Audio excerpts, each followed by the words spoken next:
Un peuple qu'ici s'appelait les Crestia. Les Crestia d'Achètemont, les Crestia de Mont-de-Marsan. Ailleurs, on les appelle les Cagots en Béarn. En Bigorre, c'est les Crestians également, les Cagots. À Bordeaux, c'est les Gâtés. À Cap-Breton, c'est les Gaés. Au Pays Basque, chez nous, c'est les Agotes. Enfin bref, c'est les mêmes individus. Et suivant les régions, ils sont nominés différemment. Mais ce sont quand même les mêmes individus. Vous avez à peu près 72 sites internet, 150 pages donc sur vos internets.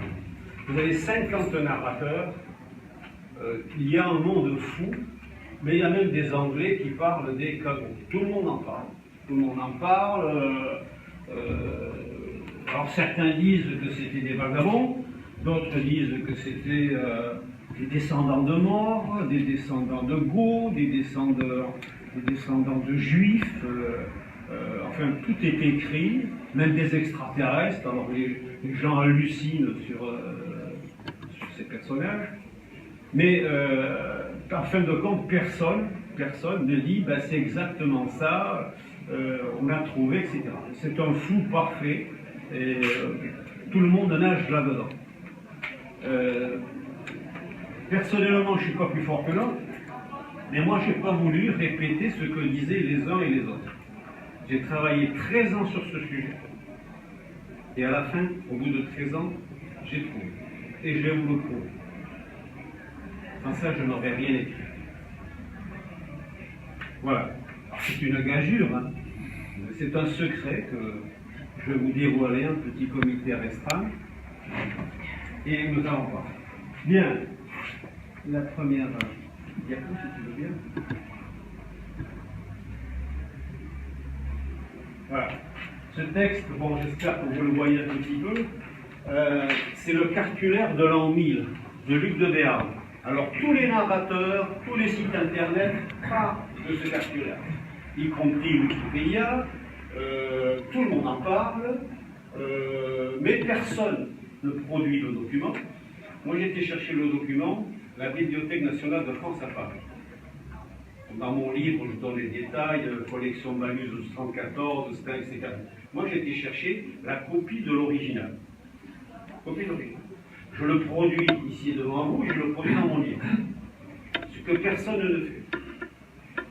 Deuxièmement, c'est un texte qui est en latin, puisqu'en l'an 1000, on parlait beaucoup plus le latin qu'autre chose. Et je ne parle pas, je ne connais pas le latin, je l'ai fait décrypter et traduire par un ami, qui est Bernard Pouget, qui est professeur de lettres et de latin à Saint-Jean-de-Luz et qui me l'a traduit. Bon. Et j'ai le résultat. Le résultat de ce document, c'est que c'est un acte de donation. Un point, c'est tout. Alors, les autres narrateurs, les uns derrière les autres, voient dans ce document qu'il y a des cagots, qu'il y a des lépreux, qu'il y a enfin, tout ce qu'on peut imaginer. Alors, l'un rajoute sur l'autre, etc. Tout ça, moi, je suis désolé, je ne travaille pas comme ça. J'ai été chercher le document original, je l'ai fait traduire, je l'ai fait décrypter et je le produis. Dans ce document, il n'y a rien qui ne se rapporte au Cagot, au Crestia ici, rien du tout. C'est un acte de donation. Et de ça, et vous voyez, c'est une supercherie parce que les gens, quand on fait de l'histoire, moi, très modestement, je fais de l'histoire, mais quand je fais de l'histoire, je vais chercher le document. Et à partir de là, je travaille. C'est très facile de répéter, un tel a dit ceci, un tel a dit cela. Bon, vous le vérifierez, c'est tout. Donc ce document de l'an 1000 n'a strictement rien à voir avec le Cagot. Deuxièmement, s'il vous plaît. Alors, également, un autre document dont tous les narrateurs parlent, c'est du Fuero de Navarre, de 1155. Alors les forts de Navarre, ce sont des décrets royaux et il y a un livre qui existe à Pamplona, donc je vous produis le livre, Et ensuite,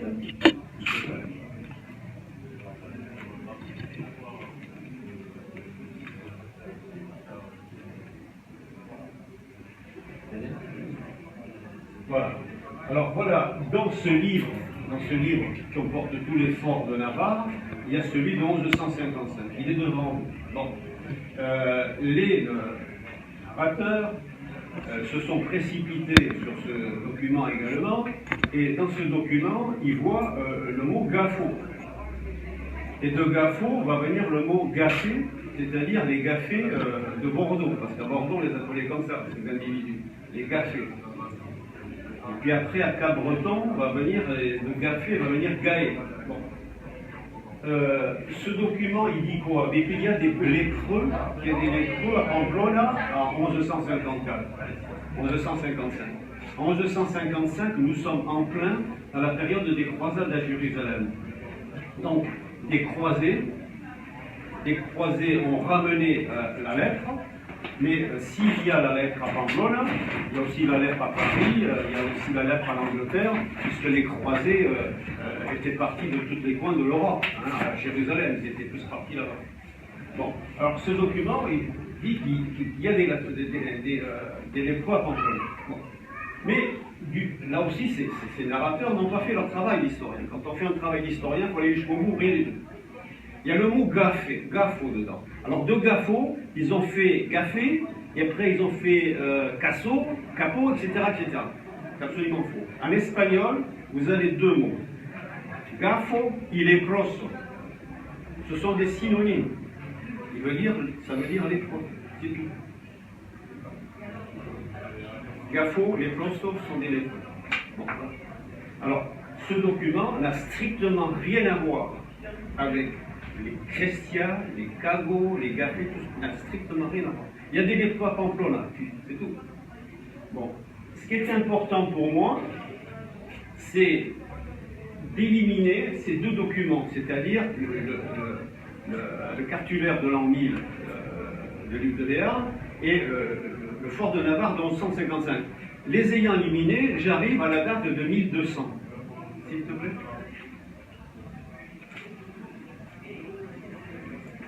À la date de 1200. Mais auparavant, chez moi, à Cibourg, Saint-Jean-de-Luz, il y a les cache-carottes et les agotes qui sont là.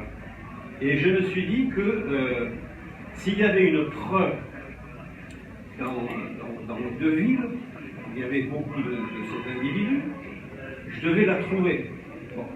Et j'ai trouvé cette maison ici, qui est sur le quai Ravel, si vous passez ici, cette maison ici, qui est au numéro 39 du quai Ravel, et qui s'appelle Perico Baita. Perico Baita, c'est un peintre qui a eu son œuvre de célébrité il y a un siècle. Mais en cherchant, plus en avant, j'ai trouvé que cette maison s'appelait Montségur Héléen. Ah, Montségur, c'est le bûcher de Montségur, c'est 1244, il y a 207 parfaits qui sont brûlés à Montségur. En Pays Basque, la maison, pour nous, c'est une preuve historique, irréfutable et irrévocable. Moi, je m'appelle Olaizola. Ma femme s'appelle Olaizola. Mon fils s'appelle Olaizola. Olaizola, c'est une maison. Si un jour vous allez au Yarsoul, si vous allez à Saint-Sébastien, à côté de Saint-Sébastien, il y a dans le quartier Ergoyen une maison qui s'appelle Olaizola. Ola, c'est la forge. Isola, c'est la forge d'en bas. La maison, pour nous les Basques, c'est le refuge, c'est le lieu de la famille, c'est le bastion. Nos anciens prenaient le nom de la maison où ils naissaient. Le chemin qui allait à la maison prenait également le nom de la maison.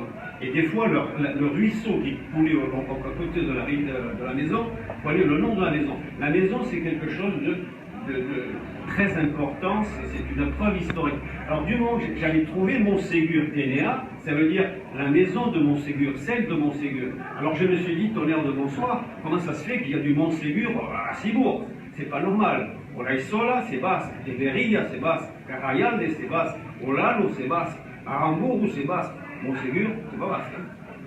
Pas du tout basque. Hein. Vous avez ici M. Insali, Vous connaissez peut-être certains, bon, vous connaissez M. Insabi. Insa, c'est la rosée. Oui, c'est basque, il n'y a pas de problème. Mais Montségur, c'est pas basque. Donc à partir de ce moment-là, je me suis dit qu'il y avait une relation possible avec les Cathares.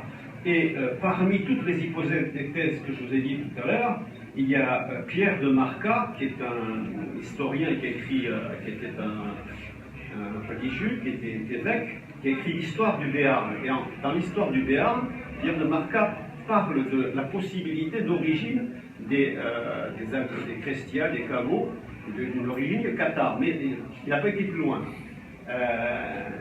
Il a parlé de ça et personne n'avait été également plus loin. Il y a aussi la pétition des Agotes de Navarre en 1514 avaient fait une pétition au pape et les Agotes de Navarre signalaient également qu'ils étaient des descendants de Cathare. Mais personne n'a suivi cette piste cathare.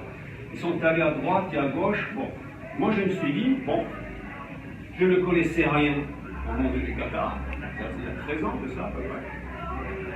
Et je me suis inscrit au centre d'études Qatar de Carcassonne. Je suis devenu membre du centre d'études de Carcassonne. Quand on ne sait pas quelque chose, qu'est-ce qu'on fait? On y va. Et puis on écoute.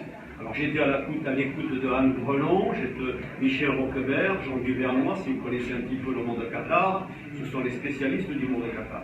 Et j'ai appris ce qu'était le monde de Qatar. J'ai appris ce qu'était le monde de Qatar. Ensuite, s'il vous plaît. Alors voilà le château de Montségur, où je suis allé. Et je vous recommande également d'y aller parce que c'est un lieu absolument extraordinaire. Vous étiez? C'était bien? C'est super, ça monte. Hein, il y a un petit chemin.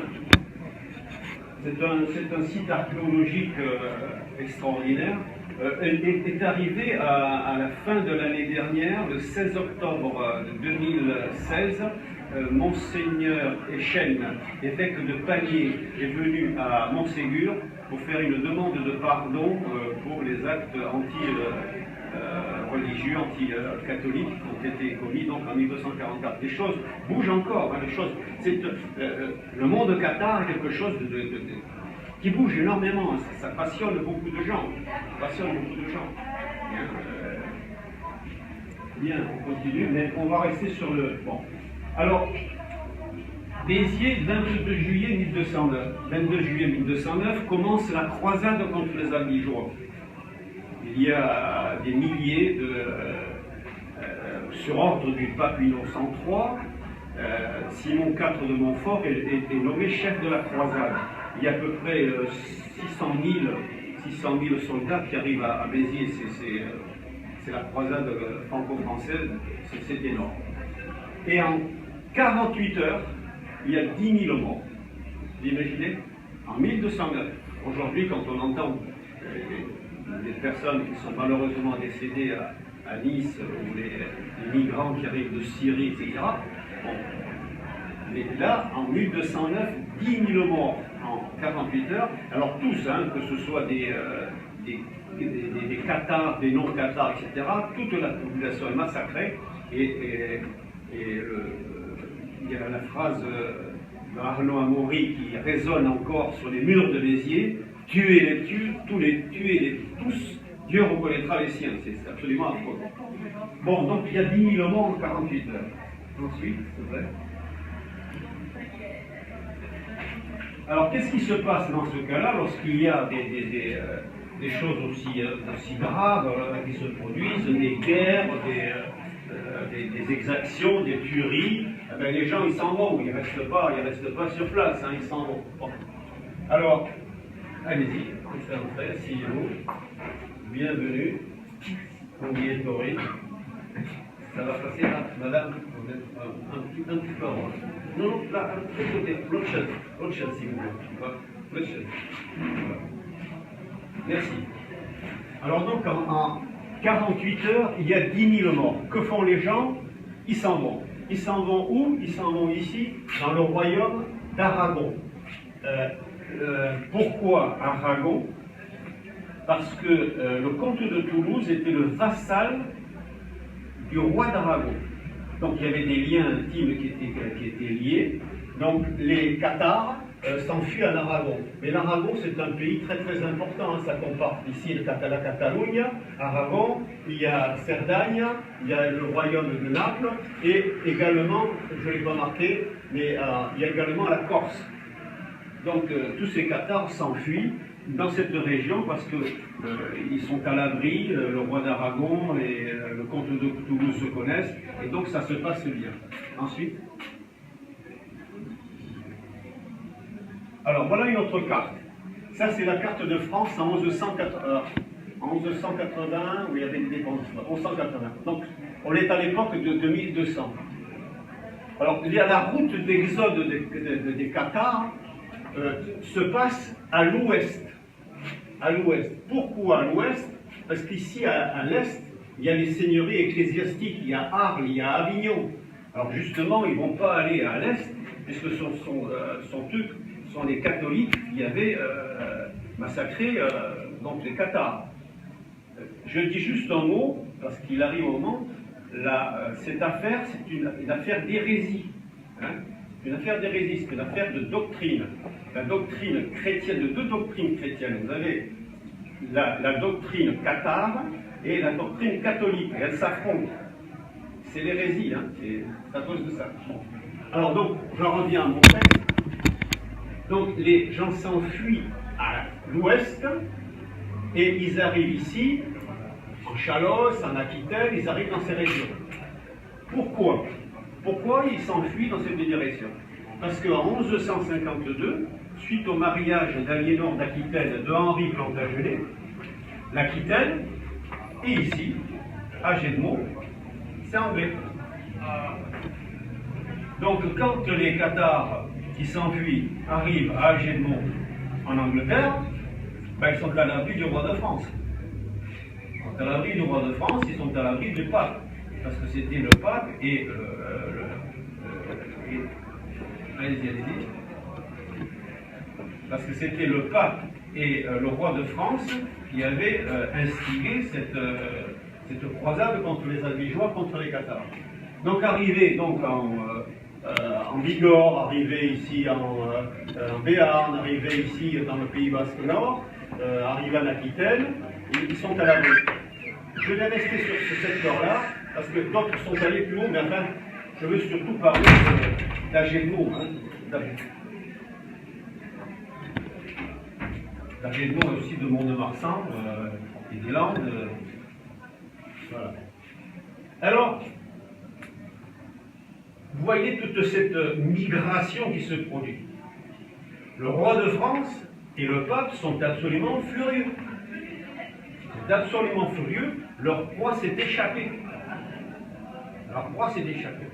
Alors ils inventent un stratagème absolument horrible et, que j'ai trouvé. Ça aussi c'est une chose, c'est des documents, c'est des preuves. Hein, j'ai trouvé à la Bibliothèque nationale de France. Ils inventent un stratagème absolument horrible, c'est de coller, d'attribuer, parlons bien le français, quand on fait une conférence, il vaut mieux parler bien le français, c'est d'attribuer à ces fuyards la lettre est de plus héréditaire. La lettre n'est pas du tout héréditaire. Depuis les travaux de Hansen, qui est un professeur norvégien, en 1874, la lettre n'est pas héréditaire.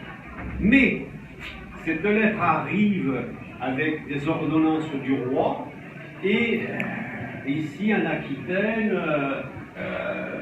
tous ces fuyards sont affublés d'être lépreux, donc voilà, ils vont être mis à l'écart. Et c'est comme ça qu'on commence la mise à l'écart. Elle commence comme ça. Est-ce qu'ici à Gédemont, celui qui était lépreux, on le mettait de côté. Celui qui était lépreux ici, il allait boire à la fontaine des cagots, il ne buvait pas dans la fontaine des autres. C'était comme ça. Hein? Et Mont-de-Marsan, pareil, à Dax aussi. Donc ils sont attribués dans la lettre. Mais un lépreux, voilà un véritable lépreux, et il perd les mains, etc. C'était faux parce qu'il n'était pas dans cet état de santé. On va le voir plus loin. Voilà. Alors ça, ce sont les lépreuses de Cibourg-Saint-Jean-de-Luz. Elles sont malades. Enfin, elles se portent très très bien. Hein. Ce sont les marchands de poissons, c'est les marchands de poissons qui allaient pieds nus de Saint-Jean-de-Luz jusqu'au Bayonne avec leurs poissons sur la tête pour vendre le poisson. Donc c'est une infamie. Ces gens ne sont pas du tout lépreux. Ils ne sont pas du tout lépreux. Mais par le biais des autorités civiles et religieuses, ils sont accusés d'être lépreux, parce qu'ici, que ce soit à Gédemont, que ce soit à Cibourg, ou que ce soit dans d'autres endroits, il fallait les mettre à part. Vous comprenez, c'était l'hérésie, c'était des hérétiques. Des hérétiques. Ensuite, alors ça c'est une photo qui est d'Agedmo, c'est-à-dire qu'un lépreux qui habitait, un chrétien, on va y arriver, un chrétien qui habitait une maison devait avoir une tête comme ça sur le linteau de sa maison. Ensuite, la fontaine des cagots d'Agedmo, voilà. Ensuite, alors cette photo est beaucoup plus récente, enfin on voit beaucoup mieux. Donc c'était la fontaine où les cagots d'Agedmo allaient chercher l'eau. Ils ne pouvaient pas aller à d'autres fontaines, il y en avait d'autres, mais ils ne pouvaient pas y aller parce que, étant donné qu'ils étaient lépreux, ils contaminaient absolument tout ce qui touchait. Ici, dans cette région, enfin dans notre région, ici ils n'ont pas été tellement discriminés, mais en Navarre, on leur interdisait de marcher pieds nus, parce que quand ils marchaient pieds nus, ils souillaient l'herbe dans laquelle ils marchaient, et l'herbe ne poussait plus. En conséquence de quoi, on leur perçait avec un fer rouge le pied, les deux pieds. Ça allait jusque-là. C'était terrible. Dans certains endroits, ils ont été complètement persécutés, comme en Navarre, dans d'autres endroits, ils n'ont pas été persécutés. Il y a encore des raisons historiques à ça, que je peux vous expliquer. Enfin, ce sera un petit peu plus long, mais enfin tout ça je l'ai marqué dans mon bouquin. Ensuite, voilà. Donc, étant donné qu'ils étaient lépreux et que la lèpre était héréditaire, ils furent condamnés à faire des travaux de tailleur de pierre et de charpentier, parce que on supposait, on ne voit pas, que la pierre et le bois ne pouvaient pas transmettre la lèpre. C'est pour ça qu'ils furent condamnés à faire ces travaux et d'autres travaux également. Par exemple, le tissage, j'entendais M. Marsan qui parlait de tissage. Les cagots étaient également, les cagots, les chrétiens étaient également des tisseurs. Ensuite, alors là, j'ai une photo d'un menuisier ébéniste.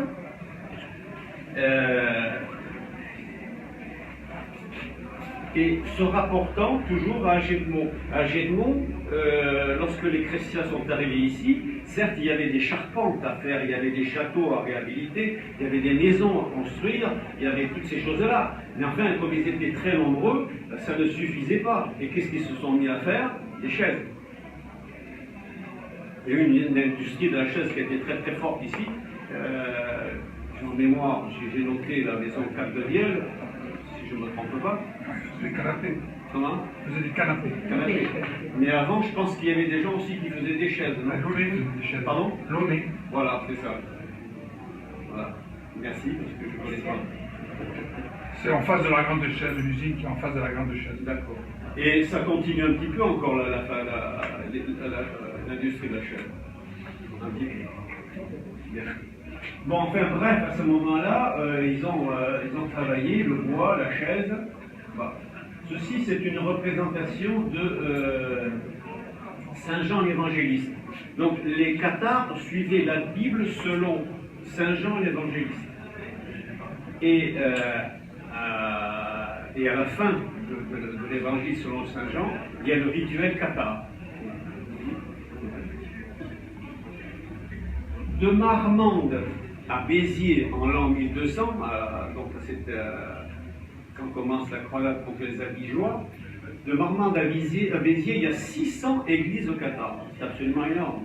C'est la raison d'ailleurs, c'est la raison pour laquelle la croisade contre les Albigeois a commencé, parce que le pape commençait à avoir peur de cette religion, parce qu'il se disait que cette religion devenait plus grave que les musulmans, parce que l'islam, bon d'accord, c'est une religion contraire, mais les Cathares, c'était des chrétiens, ils suivaient l'évangile selon Saint Jean, mais ils avaient un rituel. Bon, alors, ils avaient peur, le pape et le roi de France avaient peur que cette religion prenne beaucoup d'ampleur. C'est pour ça que la croisade contre les Abigeois existait, et donc de 1209 jusqu'à 1339, ça c'est une gravure de 1339, donc les inquisiteurs ont brûlé le maximum de Bibles. Hein. Alors je dis bien qu'il y avait 600 églises au Qatar, donc il y avait des milliers de Bibles cathares qui existaient.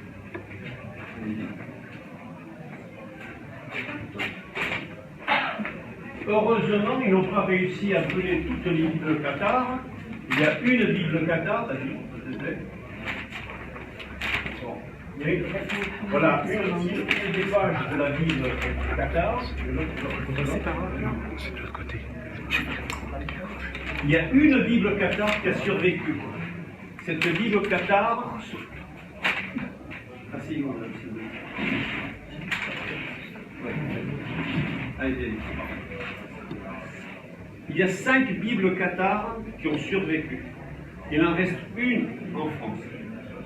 C'est une Bible de poche. Je suis allé à Lyon et je l'ai vue. Qui est grande à peu près comme ça, qui fait 15 cm de longueur, 10 cm de large et 3 cm d'épaisseur. Une Bible de poche. Elle est gardée religieusement, vous en doutez, parce que c'est un document par ici, mais il n'y en a qu'une en France. Il y en a qu'une en France.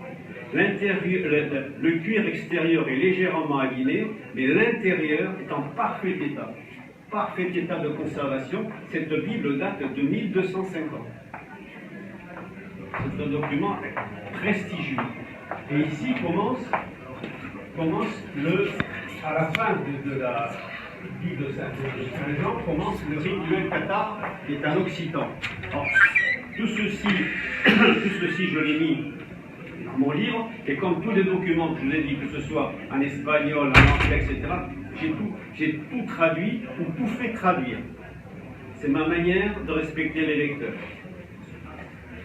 J'ai tout fait traduire et tout est traduit. Alors là, après ça, on sait où on est. Ensuite, bien, alors on va parler de votre région, ici, de ce coin très précis.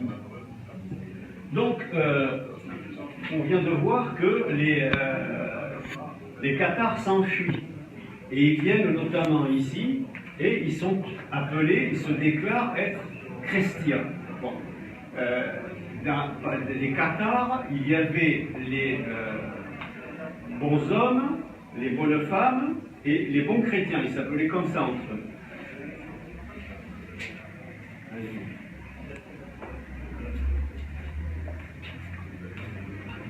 Bien. Alors, on voit ici, on est à peu près dans cette région, il y a énormément de chrétiens, de Cathares qui sont venus dans cette région. Pourquoi? Parce que la religion, enfin la doctrine cathare interdisait de manger des produits de la fornication. Donc ils ne pouvaient pas manger de viande, ils pouvaient manger du poisson. Et ici, dans cette petite région d'Aquitaine, il y a énormément de l'œil, des luys, de fleuves, de rivières, de ruisseaux, et le poisson se trouve dans les rivières. Alors c'est une des raisons pour lesquelles on voit qu'ils arrivent très très nombreux dans cette région. Par contre, dans le nord des Landes, on n'en verra pas à Sabre, tout ça, c'est bon, il n'y a pas autant de fleuves, il n'y a pas autant de rivières. C'est une des explications de leur arrivée ici, et également ici sur tous les affluents de la Dour. Hein. Voilà. Ensuite. Bien. Tu peux revenir en arrière. Alors, ce que je voulais vous dire, c'est que Chrestia, où trouve-t-on le mot Chrestia? Dans la Bible que je vous ai présentée, bien sûr, je ne vais pas vous donner la page, mais enfin, je la cite, je la donne dans mon bouquin. Bon, dans la Bible cathare, les fidèles, ceux qui sont dans la doctrine cathare, sont appelés chrétiens. s'appelait Crestia. Et quand ils arrivent ici en Chalosse, ils se déclarent être des chrétiens. Alors, des preuves. Bon, en 1266, à Bayonne, sur le livre d'or de la cathédrale de Bayonne, on voit arriver des individus qui se déclarent être des chrétiens en 1266. En 1288, sous Gaston VII, prince de Béarn, arrivent dans le Béarn ces mêmes individus qui s'appellent Chréstias. Dans le Gers, dans les coutumes de Gers et de Condom, on voit également, et j'ai les preuves de tous ces documents, le mot Chrestia arrivé. Donc, ce sont les Cathares. Ma thèse pour prouver que ce sont des Cathares, ce sont des Cathares qui arrivent ici à Bayonne, qui arrivent en Bigorre, ils se nomment chrétiens. Voilà. C'est le document fondamental pour moi, pour vous prouver que ce sont des Cathares, c'est la Bible cathare. Et personne avant moi n'a trouvé personne n'en a fait cette recherche. Bon. Ils ne l'ont pas fait, voilà. Il se trouve que moi je l'ai fait et j'ai trouvé ce qui n'a jamais été trouvé. Voilà. Et donc les Chrétiens, ce sont des Cathares qui sont venus ici et qui ont fui les exactions, qui ont fui les bûchers du Languedoc. Voilà. Donc ici c'est Cabreton. À cet endroit, c'est une vieille carte ici. On ne peut pas l'agrandir, mais ici il y a la pointe des Gaets, on ne l'aperçoit plus. Ensuite, qu'est-ce qu'il y a? Bon, ça ce sont des fileuses de la Bouère qui filent le chanvre. Bon. Alors les Cathares, dans les premières communautés cathares, comme les premières communautés chrétiennes, ils filaient le chanvre, le lin, ils travaillaient, ils faisaient des cordes, etc. etc. Voilà, j'ai terminé ma démonstration. J'espère que je vous ai convaincu que... Pardon? Ah oui, merci. Je l'ai oublié ça. Merci, c'est très important. Alors, si vous allez sur Internet, la première page d'Internet que vous allez trouver des cagots, ils sont dégénérés, ils sont mal formés, ils sont difformes, etc. etc. C'est vrai, ça a existé. Parce que dans les montagnes là-haut, dans le Béarn, les cagots, les chrétiens, étaient obligés de se marier entre eux, parce qu'ils étaient lépreux, ils ne pouvaient pas se marier avec les gens. Donc, avec la consanguinité, est arrivé des personnages difformes. Voilà, c'est arrivé des personnages. Mais ici, là, nous sommes à Neuschali. On va terminer par une très très belle chose. Une histoire fantastique, et ça aurait été dommage de ne pas le trouver. Cet homme-là s'appelle Chabi Agote. Agote, c'est le nom des cagots, des chrétiens, des gaffés en Neuschali. C'est-à-dire, Neuschali, c'est Saint-Sébastien, Bilbao, Vitoria. Et les